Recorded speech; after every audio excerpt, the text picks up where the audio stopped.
Bueno, vamos a comenzar con la clase del día. Hoy vamos a hablar un poco de métodos de fijación de fracturas en los pequeños animales. Ayer con el doctor Signorini vieron eh, la parte general y la fisiopatología y la cicatrización de las fracturas. Así que hoy nos vamos a centrar más que nada en los métodos de fijación. Primero vamos a pasar por un recordatorio, que son los tipos de fracturas que nos podemos encontrar más frecuentemente en los pequeños animales. Y lo importante de esto es que ustedes aprendan a tener la terminología para describirlas, porque después en el examen final y en lo que sigue en su vida profesional van a tener que manejar la terminología y el léxico apropiado para poder definir las cosas. Porque a veces nosotros cuando le preguntamos por los tipos de fractura de huesos largos, como podemos ver en esta imagen, muchas veces nos nombran, espérenme un segundito, nos nombran, quiero ocultar esto, que no se me ve.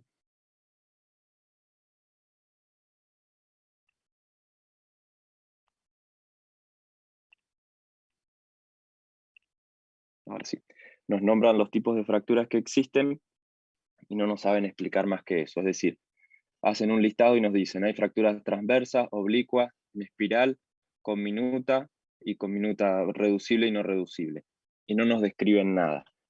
Tienen que aprender a describirnos la fractura y decirnos qué es una fractura transversa. O sea, cuando ustedes ven un hueso largo, lo que nos tienen que poder decir es, una fractura transversa es aquella en la cual la línea de la fractura discurre de manera transversal al eje largo del hueso.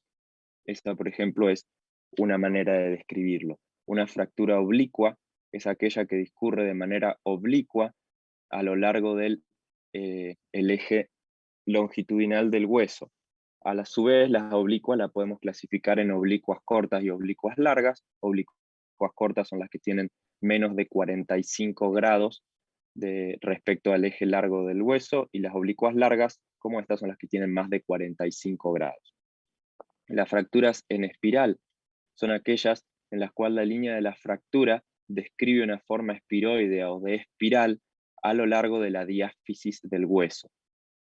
Conminuta se dice de las fracturas que tienen más de 2 fragmentos, en este caso es una fractura de 3 fragmentos, y en este caso podemos decir que es reducible porque nosotros a través de un método de fijación podemos reconstruir anatómicamente el hueso. A su vez tenemos esta en la derecha, que es una conminuta no reducible, básicamente porque en este tipo de fracturas nosotros no podemos reconstruir la anatomía del hueso con ningún método de fijación. A su vez, ustedes saben que las fracturas también se clasifican en fracturas expuestas o fracturas cerradas, según la cantidad de fragmentos. Se pueden también ¿Escuchamos? clasificar. Ahora sí, Nico, te escucho. Buenísimo, listo. Pasame si querés A el ver, post. dale, dame un segundito.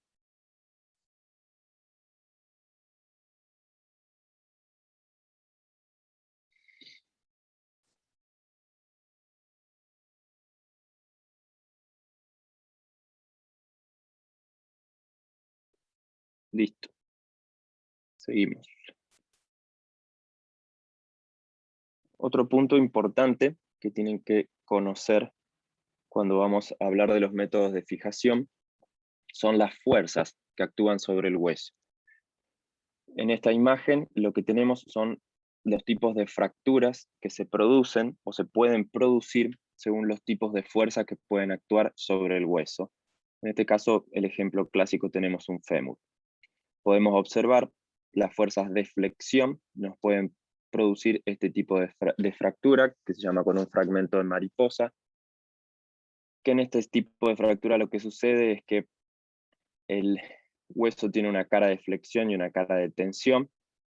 Al aplicarse la flexión en este sentido que indican ambas flechas, comienza la fractura por la cara de tensión hasta llegar a un punto en donde se bifurca hacia 2 líneas la cara de flexión. A veces, cuando tenemos fuerzas de flexión con fuerzas de distracción, por ejemplo, podemos tener una fractura transversa, como la que vimos en la imagen anterior. En este tipo de fractura, donde se combinan flexión y compresión axial, se puede dar este tipo de fractura comminuta o entre fragmentos. Este tipo de fuerza de compresión axial tienen mayor tendencia a producirnos una fractura de tipo oblicua. Las fuerzas de torsión nos producen las características fracturas en espiral o espiroideas, que son más que nada características en número, aunque se pueden ver en otros huesos. Y acá tenemos unas fracturas de alta energía. La fractura de alta energía, como ven, es una conminutiva con muchos fragmentos que no se puede reconstruir y se producen, por ejemplo, en un traumatismo de alta intensidad con un automóvil, y lo que hay es una fractura que no se puede reducir y hay mucha lesión en los tejidos circundantes. En las fracturas más simples o de bajo impacto también, lo que hay es una fractura generalmente que se puede reducir y hay menor lesión en los tejidos blandos. Y otra cuestión a tener en cuenta es las fuerzas contra las que tienen que luchar los implantes que nosotros colocamos o los métodos de fijación que utilizamos. Esto es importante porque hay muchas veces que algunos implantes anulan ciertas fuerzas, pero no anulan otras. Por eso hay que usarlos combinados. Por ejemplo, en una fractura transversa, lo que necesitamos es, este hueso va a tener, si están bien aposicionados los fragmentos, va a tener una buena resistencia a la compresión axial, es decir, si aplicamos fuerza desde ambos extremos hacia, podemos decir, el centro del hueso, ese tipo de carga la soporta. No va a soportar fuerzas de rotación o torsión, como vemos acá al lado, ni tampoco va a tolerar fuerzas de flexión, porque se va a abrir la línea de fractura. Y por ejemplo, en este tipo de fractura de alto impacto comminuta, son fracturas que no van a poder claramente sostener las fuerzas ni de flexión ni de torsión, pero además no van a tener capacidad de contener fuerzas de carga axial porque va a colapsar totalmente la fractura.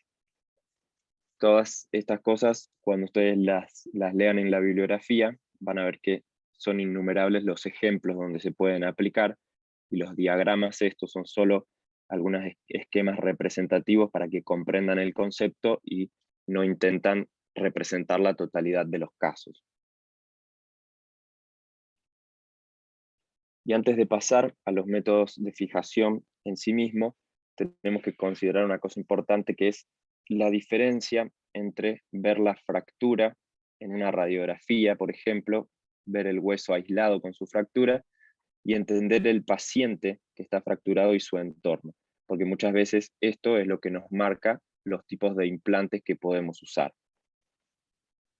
Tenemos, por ejemplo, un cachorrito en los cuales, en los animales jóvenes, la consolidación de la fractura es mucho más rápida.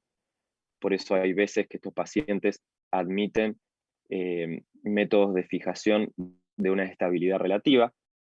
Tenemos, por ejemplo, pacientes gerontes en los cuales la cicatrización ósea puede estar retardado propio de la edad, o puede estar retardado por haber presentado o presentar alguna patología extra a causa de su edad, como por ejemplo alguna diabetes o alguna hiponutrición o alguna deficiencia cardíaca. En este tipo de pacientes tenemos que considerar que por ahí vamos a buscar métodos de fijación un poco más estables, porque seguramente el método de fijación va a tener que acompañar al hueso durante más tiempo hasta que se produzca la fijación, la cicatrización del mismo. Después tenemos que considerar el ambiente. Hay algunas veces donde nosotros consideraríamos, por ejemplo, un vendaje o un método de fijación con un tutor externo, pero tenemos una familia compuesta, una familia joven compuesta por niños con mucha actividad, donde sabemos que posiblemente el reposo del cachorro se va a encontrar limitado, y las posibilidades de que los niños no jueguen excesivamente con el cachorro o lo exijan van a ser mínimas. Entonces por ahí eso es otra cuestión que puede condicionar la elección de la resolución de la fractura. O también si podemos tener el caso contrario, donde tenemos un paciente que la familia son, por ejemplo, dos adultos que no tienen niños y sabemos que nadie lo va a cuidar durante todo el día, entonces podemos considerar otros tipos de fijación. La clase esta es más que nada para que ustedes conozcan los métodos clásicos que existen y los más importantes. Lejos está de ser una clase que pretende que ustedes decidan y aprendan a usar totalmente los implantes. O sea, es una clase donde más que nada tienen que conocerlos y entender un poco la forma, las fuerzas que neutralizan y dónde se podrían utilizar en términos generales, porque si uno se interioriza es un tema realmente bastante amplio. A grandes rasgos podemos dividir los métodos de fijación en externos e internos. Son los dos grandes grupos que nos vamos a encontrar. Vamos a empezar primero por los métodos de fijación externa y una vez que terminemos con ellos pasamos con los de fijación interna. Dentro de los de fijación externa tenemos los yesos, el yeso clásico que es el yeso Paris, y actualmente hay unos más nuevos que son los de fibra de vidrio. Nosotros no tenemos experiencia en la utilización de yeso. En el país están claramente en desuso.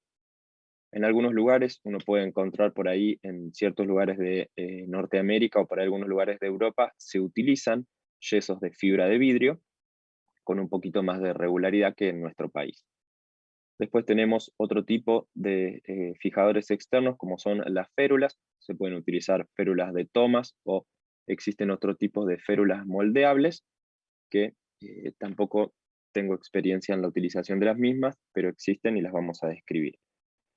Y uno de los más clásicos, que sí le vamos a hacer más hincapié porque es un tipo de fijación que tienen que conocer, porque no solo nos va a servir como resolución de fracturas, sino que a veces uno como clínico recibe un paciente fracturado y debe hacer una derivación a un cirujano, a un traumatólogo, y la realización de un vendaje de Robert Jones como una coaptación temporaria se hace muy útil, por lo tanto es algo que consideramos que todos deberían manejar. Y después pasando a los externos que son de aplicación quirúrgica, tenemos los tutores externos.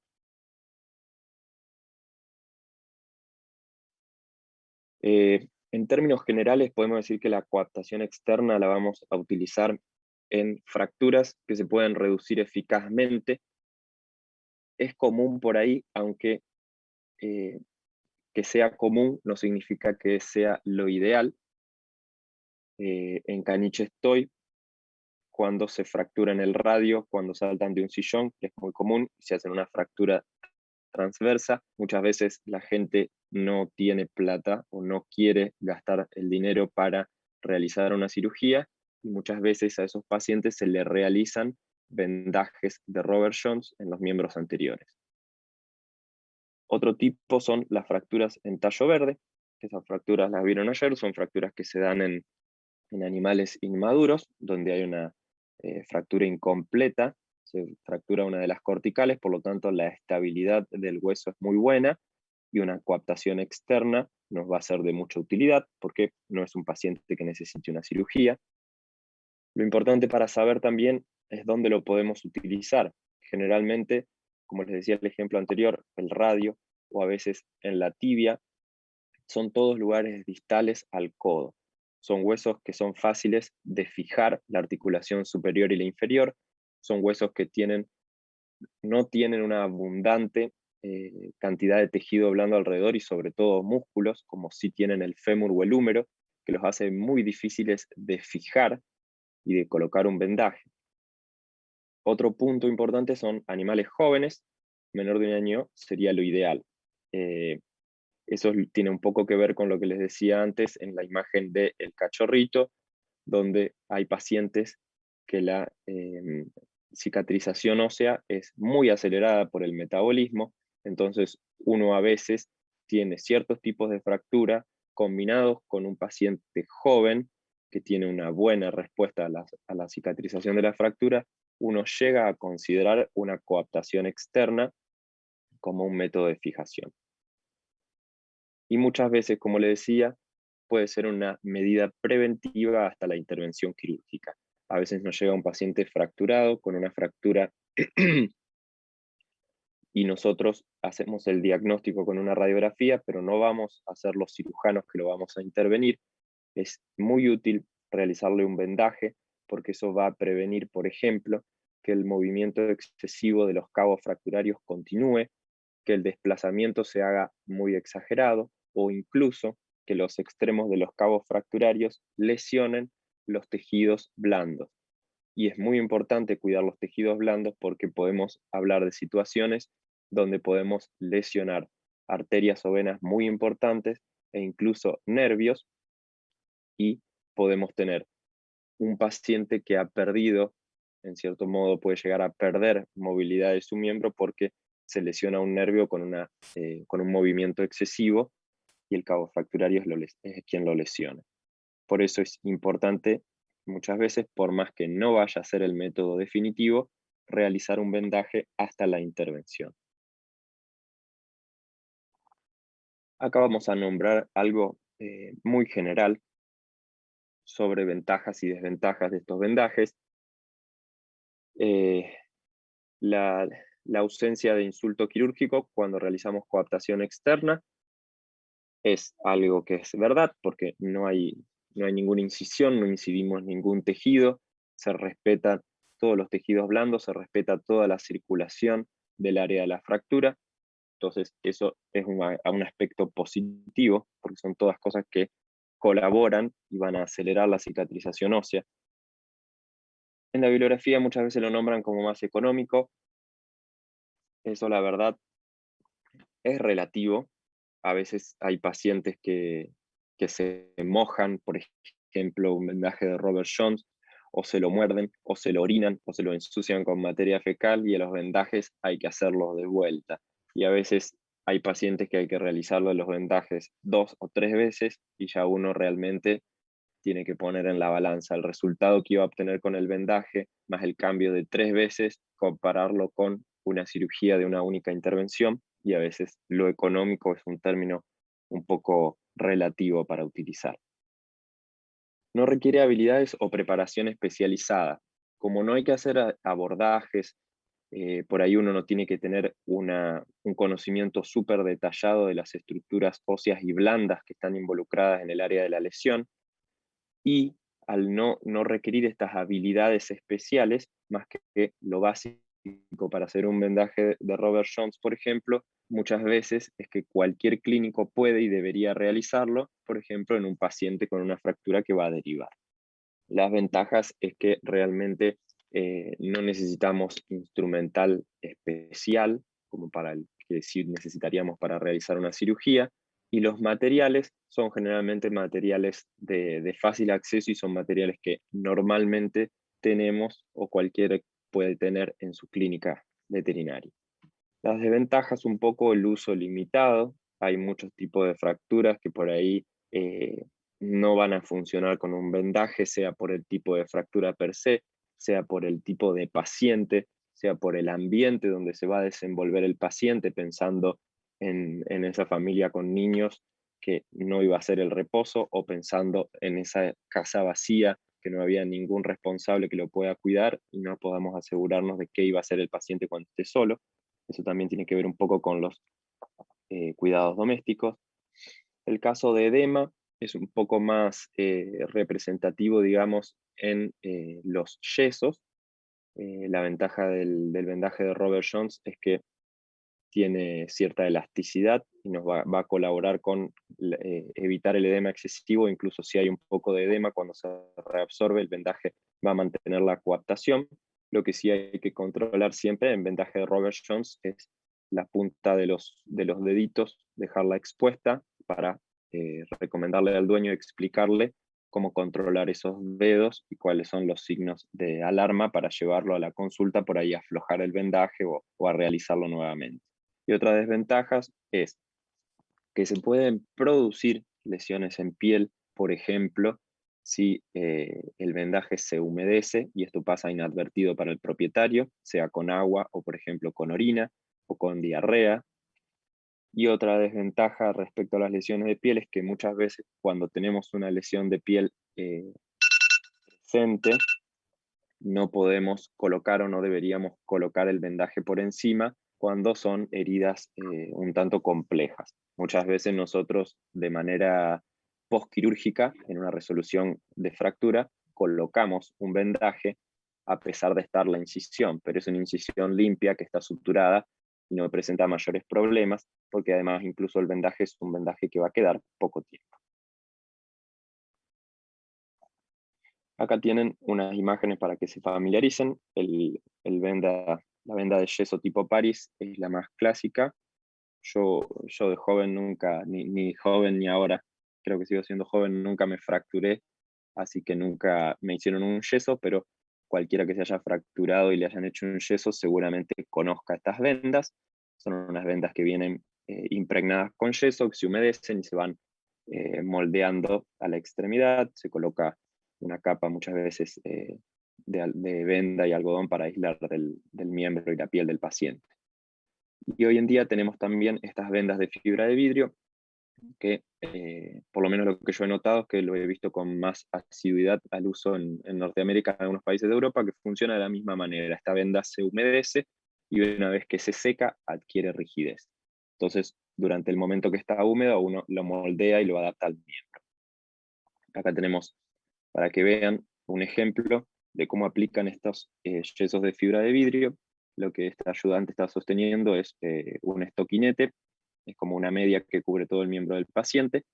Se coloca esta barrita plástica amarilla que ustedes ven acá, que esto va por debajo, va a quedar por debajo del yeso en toda la extensión del mismo, y luego por encima se va colocando esta venda cuando está húmeda, y cuando esta venda se seca adquiere rigidez y mantiene el yeso. Esta barrita que ven plástica amarilla en muchos modelos viene y es una guía de corte, para luego cuando llega el momento de retirar el yeso, se utiliza esa guía para cortar y evitar lesionar al paciente. Esto es para que vean, estas nunca las vi usar, son tipo férulas, que lo que se hace es se hace una estructura con un alambre que se adapte al tamaño del paciente para colocar el miembro en una posición similar a la que tendría durante su uso. Se acolchona para evitar lesiones en la piel, tiene toda es una artesanía toda la aplicación y así se fija el miembro. Realmente en esta no tengo experiencia, ni conozco a nadie que las aplique.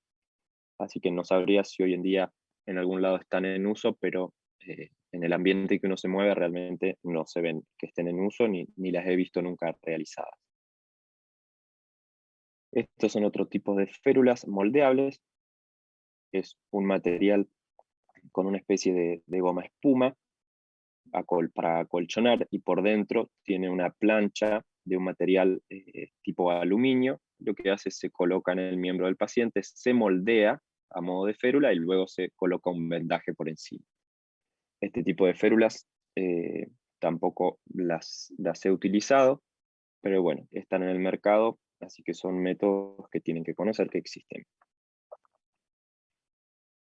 Y ahora vamos a pasar con el vendaje de Robert Jones, que como le decía es uno de los que consideramos por ahí más importante o los que estaría bueno que se lleven un conocimiento un poco más profundo de aquí de la clase. Las capas o las partes que componen el vendaje de Robert Jones, sí. Antes que empiece con Robert Jones, tenés una pregunta que dice que cuál es la ventaja que tiene el vendaje de fibra de vidrio respecto al yeso para que se justifique su uso. La ventaja es que, como te digo, yo no lo tengo usado, pero lo que aparenta ser la ventaja es que es un material mucho más liviano, tiene una mejor rigidez, sería más resistente por ahí a una posible, a mojarse. No significa que el paciente lo pueda hundir en agua, pero es un poquito más resistente a mojarse. Y es más fácil por lo que describen, es más fácil de manipular, menos sucio y es más fácil de aplicar. Pero en sí, la función de los dos es más o menos la misma. El otro es un material nuevo y aparentemente responde de mejor manera. Yo creo que la parte de la mejor maleabilidad y lo que es más liviano debe ser alguno de los puntos más importantes.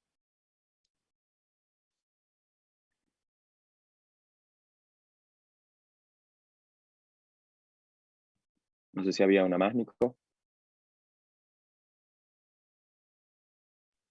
No, la otra ya respondo.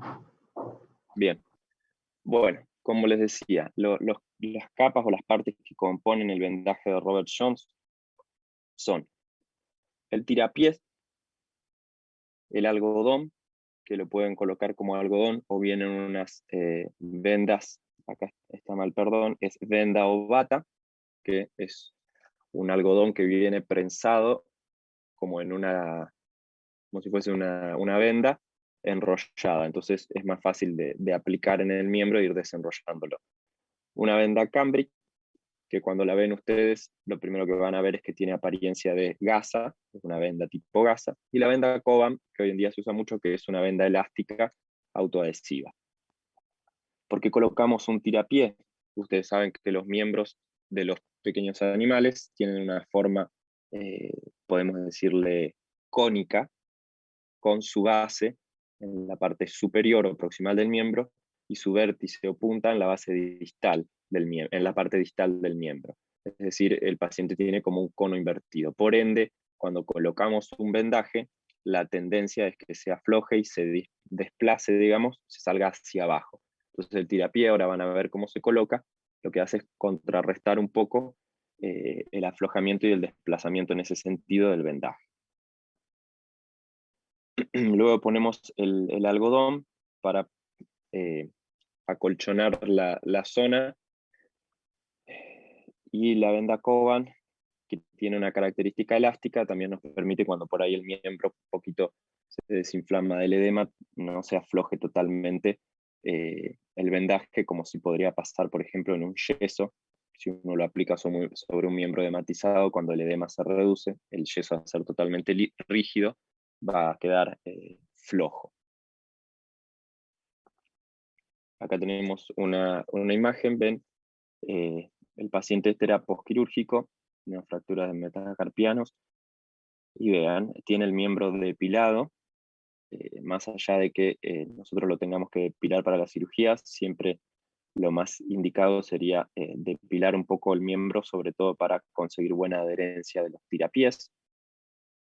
Se pegan, en este caso optamos pegarlo en lateral y en medial, porque en el dorsal del miembro justo teníamos la incisión quirúrgica.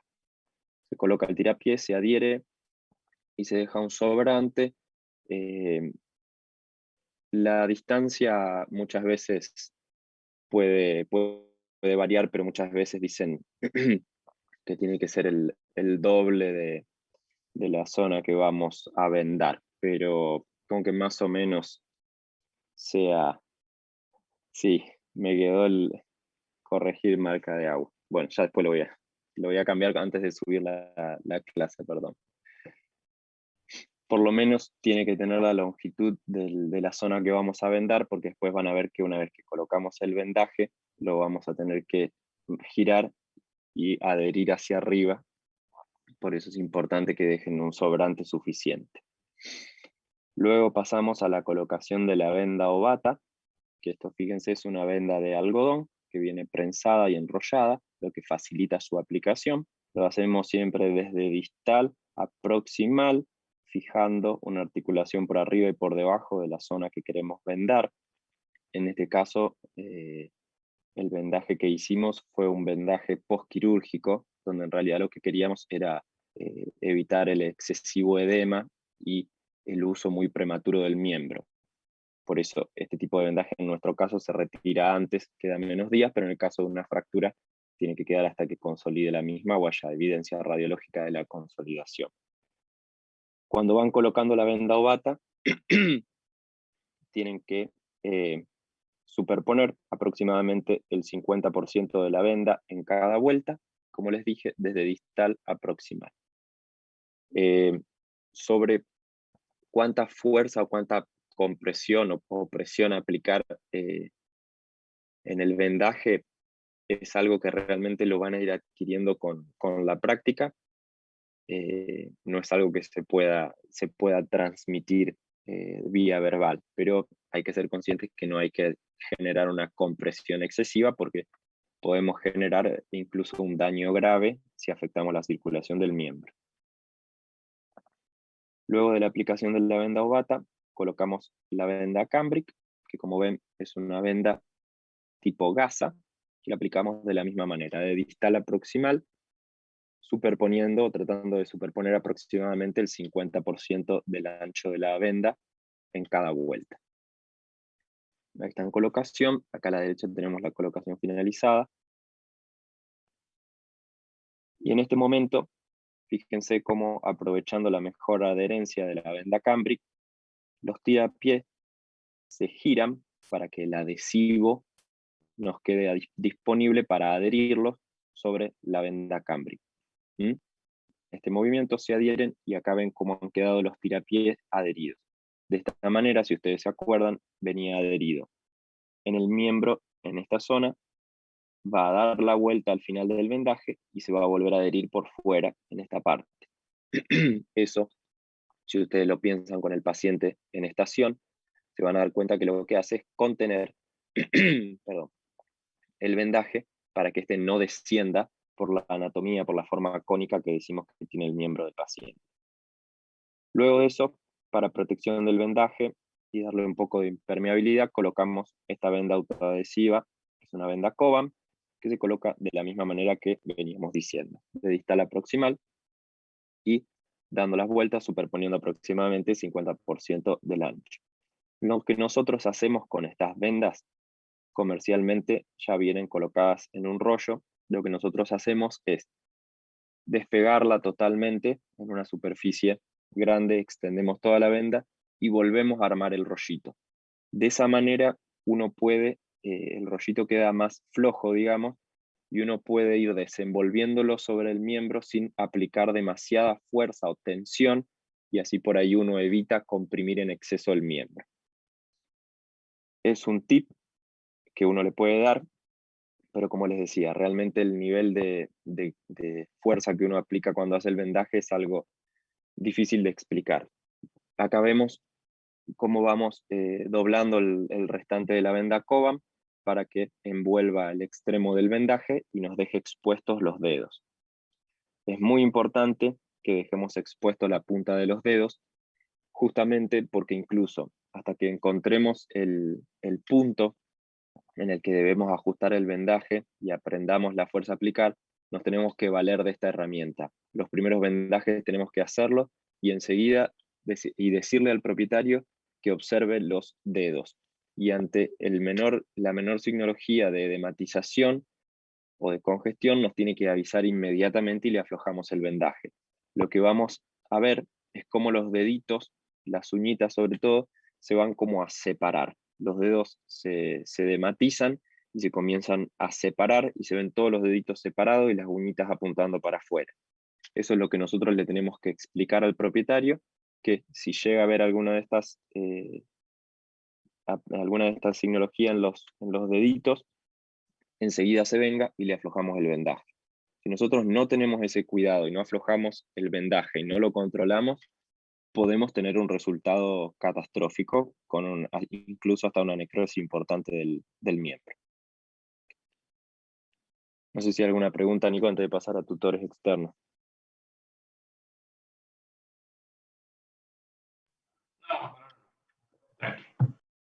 Bueno, la última parte de los métodos de fijación externa la tenemos con los tutores externos, que son aquellos que, a diferencia de la coaptación externa, se aplican de manera quirúrgica. Estos tutores externos, ya vamos a ver un diagrama de cómo son, se pueden utilizar en varios tipos de fracturas, son de especial utilidad en huesos largos, es donde uno más los va a ver aplicados. Se puede hacer una reducción abierta o cerrada. ¿Qué significa eso? Que muchas veces podemos incidir la zona de la fractura, a posicionar, hacer la reducción de la fractura y colocar los tutores externos y estaríamos haciendo una reducción abierta. Y algunas veces vamos a optar por X motivo, porque querramos cuidar los tejidos blandos de la irrigación, por una forma de reducción cerrada, en la cual nosotros no incidimos la piel y simplemente colocamos los tutores en forma cerrada y resolvemos la fractura de esa manera. Y es útil en fracturas en las que la reducción anatómica no sea posible, porque muchas veces ante este tipo de fracturas se puede presentar, por ejemplo, una fractura de alto impacto en un paciente joven que va esperamos que solucione o que cicatrice de una manera más rápida, y este tutor externo se nos transforma en una alternativa útil para mantener la alineación anatómica del miembro, el largo del hueso, y no alteramos los tejidos blandos ni el área de fractura, y al ser un paciente joven obtendríamos una cicatrización óptima. Acá otra vez entramos en esta clasificación o en estas ventajas y desventajas que son un tanto relativas. El nivel de destreza intermedio en sí va en el sentido de que por ahí cuando uno va interiorizándose y utiliza algunos métodos internos, realmente se requiere mucha destreza. Entonces por eso acá se habla de un nivel de destreza intermedio.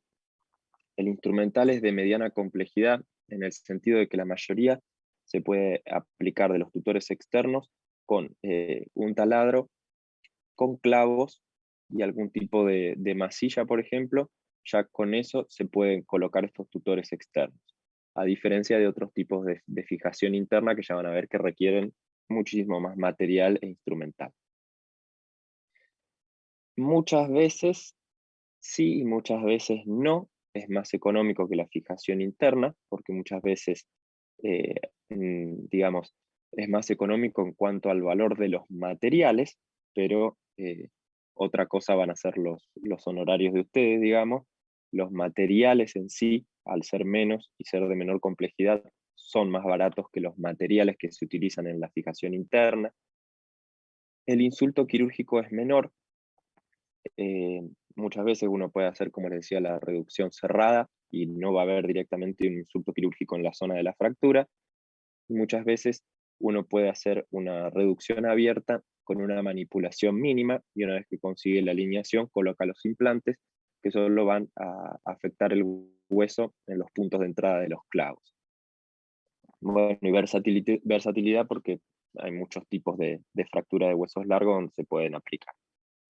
Las desventajas, la estabilidad que da es menor que una placa, así que por ahí estamos un poco más limitados en los tipos de fracturas que lo podemos utilizar.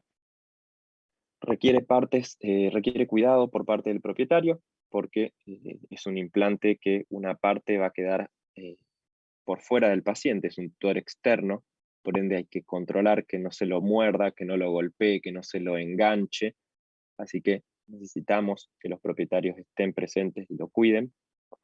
Y a veces puede generar cierta incomodidad para el paciente porque, por ejemplo, no se puede echar cómodamente del lado que tiene el implante, por ejemplo, o cuando quiere pasar por un lugar que él consideraba que pasaba, se engancha el implante. No es lo más cómodo para el paciente. También muchas veces en pacientes pequeños el implante más la masilla o las barras tutoras son de un peso considerable para el tamaño del paciente. Acá ven cómo es un tutor externo, vuelve a estar ejemplificado en una fractura de fémur. Tenemos los clavos de fijación, que son estos, que son los que atraviesan las corticales del hueso. Estos clavos pueden ser lisos, como los de la imagen, o roscados. Pueden presentar una rosca que algunos autores decían que lo mantenía mejor fijo a las corticales del hueso, pero bueno, también hay otros estudios que dicen que el comienzo de la rosca es un punto débil donde puede romperse el implante. Las barras conectoras son estas barras de aquí, que pueden ser de acero o de carbono.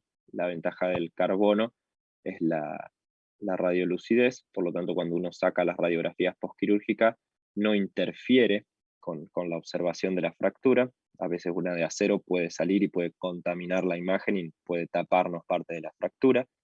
Las rótulas son estas piezas que unen los clavos de fijación a las barras conectoras. Muchas veces, ya van a ver en unas radiografías, nosotros lo realizamos con masilla tipo epoxilina, y actualmente lo que más usamos es el metilmetacrilato. A ver si hay una radiografía por aquí. Ahí ven. Esto en este caso es con una masilla tipo epoxilina, que en vez de tener una barra conectora, como en la imagen anterior, los mismos clavos que se colocan se doblan. Este se dobla para acá, y estos se doblan hacia proximal, y es con ese extremo de los clavos que se doblan, uno trata de simular la barra conectora y la fija con una masilla. En este caso, tipo epoxilina, actualmente usamos metacrilato, tiene mejor dureza y da mejores resultados. Bueno, esto para que vean otros tipos de aplicación, porque hay muchas configuraciones. Pueden ser, como en esta radiografía anterior, unilaterales, pueden ser bilaterales, e incluso se pueden hacer en un solo plano o en dos planos. Para que conozcan que existen, no vamos a ahondar en la explicación de cuándo utilizar uno de un solo plano o dos planos, porque se hace muy, muy extenso y realmente esos son temas que se abordan en otras áreas. No sé si hay algo, Nico, sobre los tutores externos.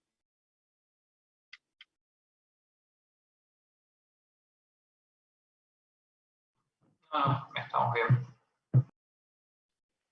Bueno, y para que conozcan los métodos de fijación internos, que hoy en día se están utilizando cada vez con mayor frecuencia, son los clavos.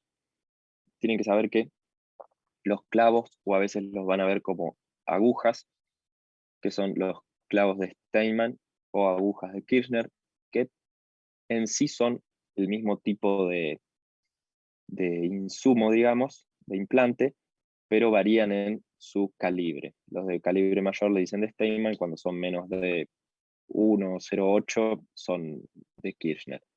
Ya van a ver que según cómo se aplican además, a los clavos los podemos tratar como clavijas, como clavos intramedulares, o incluso hay una presentación especial que es el clavo acerrojado, ya lo vamos a ver en unas imágenes.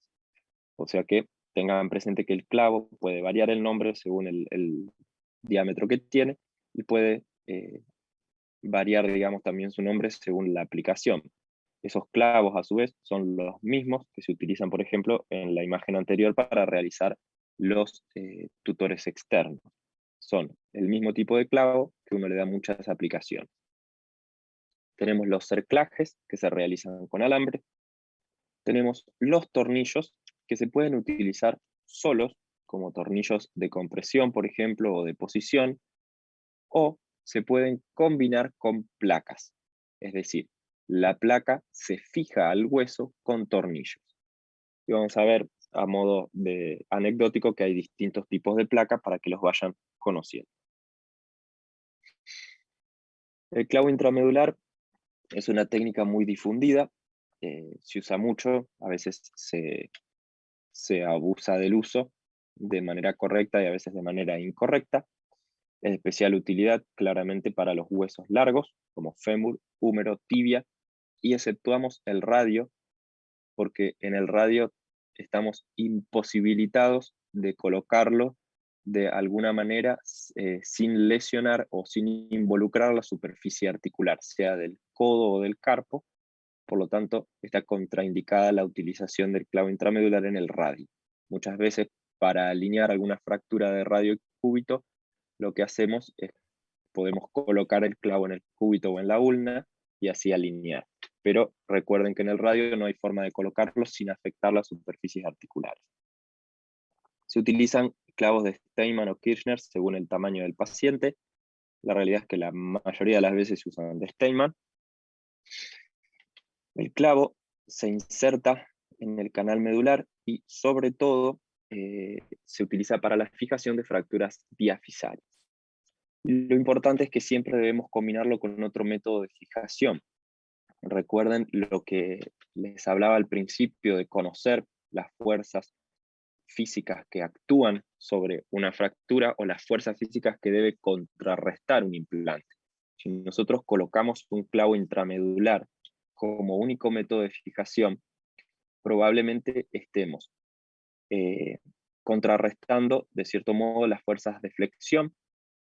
Si la fractura es transversa, podemos tener una fractura que está soportando fuerzas de compresión axial, pero claramente no vamos a tener nada que contrarrestre las fuerzas rotacionales o de rotación. Es decir, los dos cabos pueden rotar sobre el clavo intramedular porque no están, no contienen ningún método de fijación que contrarreste la fuerza rotacional. Por eso es importante saber que el clavo intramedular siempre se combina con algún otro método de fijación. Y realmente se puede combinar con casi todos los métodos. Se puede combinar con una placa, se puede combinar con cerclaje e incluso se puede combinar con tutores externos.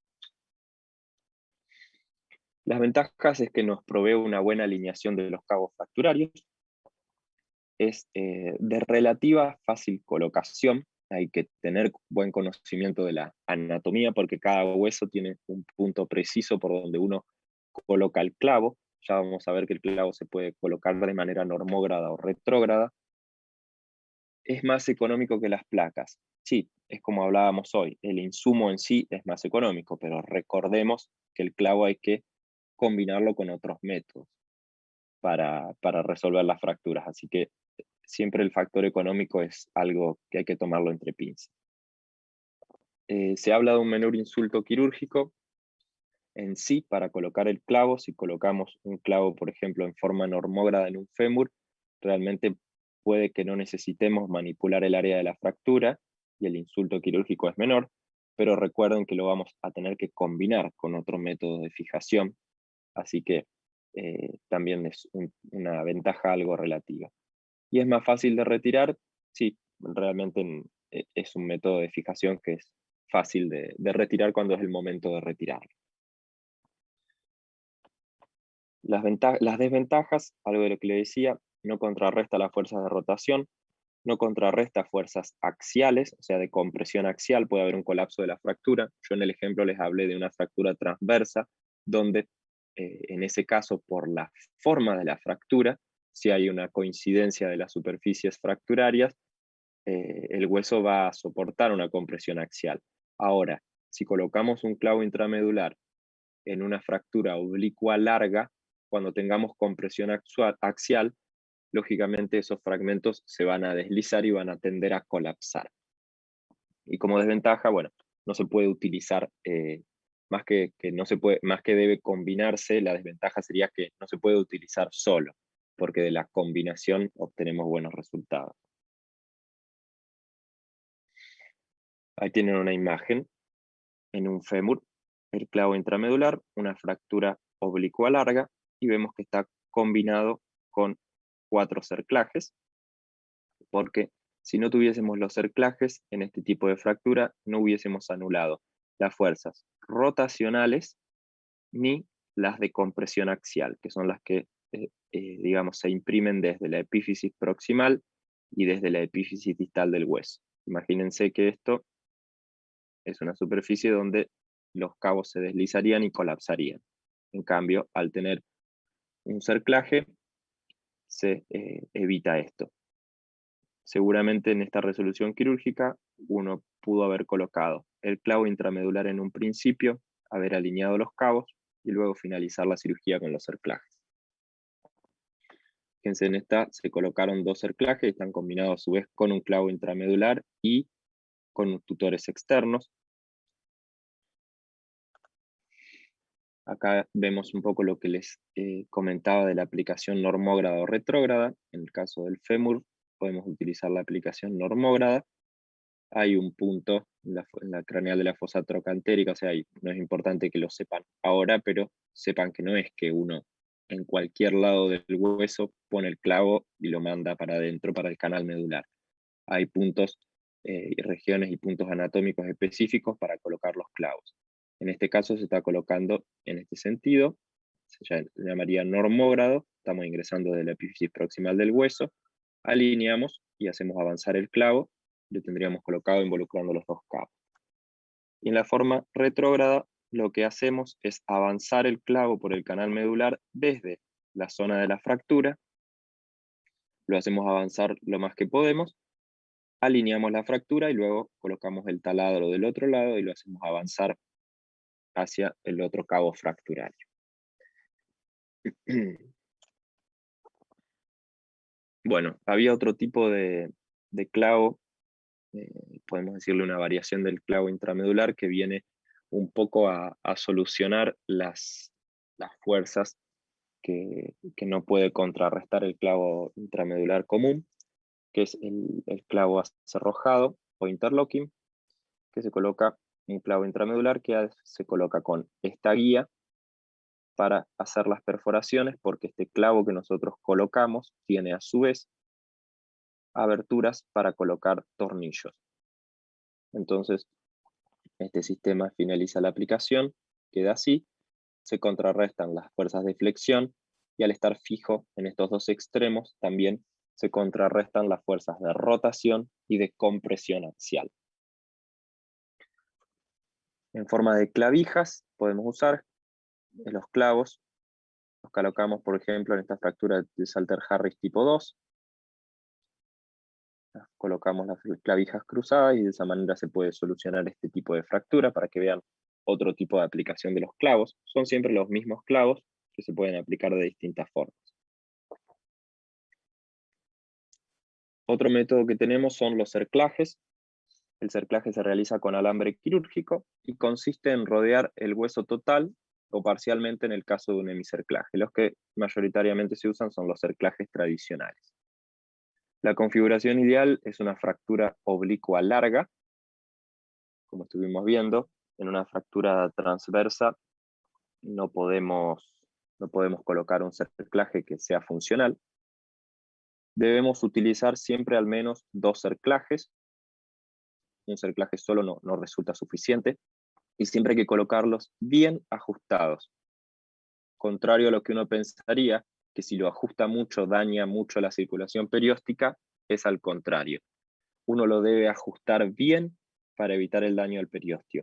Un cerclaje bien ajustado y colocado en un punto daña menos la circulación perióstica y vascularización cortical que un cerclaje que está flojo y está migrando y moviéndose por el hueso y lesionando el periósteo en una forma más amplia. Las ventajas es que, produce una buena posición de los fragmentos.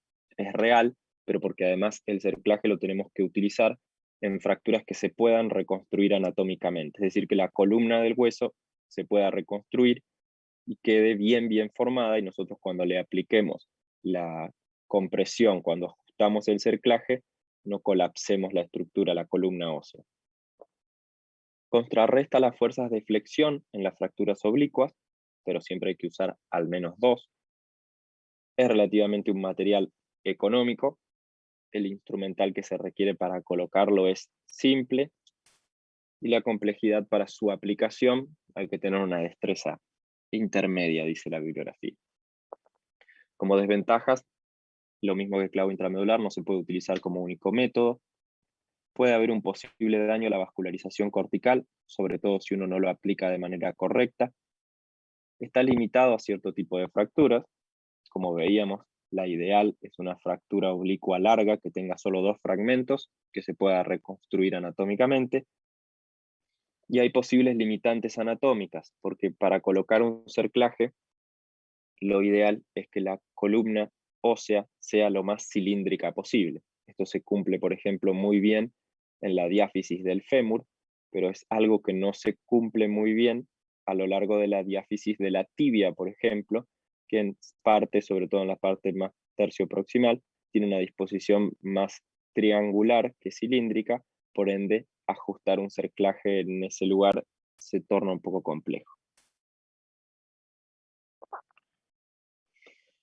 Ahí ven cómo se realiza. Hay distintas formas de aplicar un vendaje. La forma A, un cerclaje, perdón. La forma A es la más tradicional. Se coloca la lazada alrededor del hueso y luego, para ajustarlo, como siempre que se hace un trenzado de estos, se debe ofrecer tracción con la pinza al mismo tiempo que se provoca rotación para provocar el trenzado del cerclaje. Ahí tienen una imagen de una aplicación. Acá hay una fractura, hay 3 cerclajes y está combinado con clavo intramedular. Hay más de un cerclaje y no se está utilizando como único método de fijación, sino que se está combinando con un clavo intramedular. Otro tipo de implantes de fijación interna que tenemos son los tornillos. Son muy útiles, son muy versátiles para la reparación de fracturas.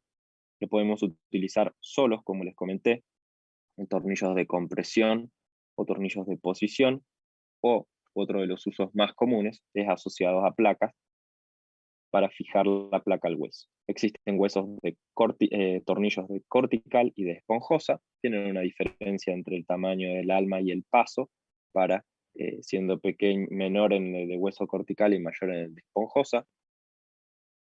Y un mismo tornillo, al igual que los clavos intramedulares, puede tener muchas funciones según cómo uno lo utilice. Cuando utilizamos, por ejemplo, en fracturas articulares, un tornillo lo utilizamos como método de fijación y compresión.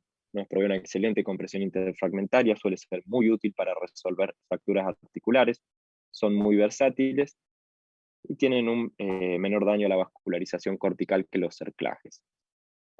Las desventajas es que se requiere muchísima mayor habilidad técnica para aplicarlo, y el instrumental que hay que utilizar es mucho más complejo. Se requieren ya taladros, destornilladores, guías de mecha, muchísimas cosas más, que son todas muy costosas, así que lo incluyen dentro de las desventajas, digamos. Pero son desventajas que tienen que ver no con la funcionalidad en sí del implante, sino con otros aspectos. Acá ven, como les decía, un tornillo de cortical, un tornillo de esponjosa. Fíjense cómo hay una variación en el paso y el alma.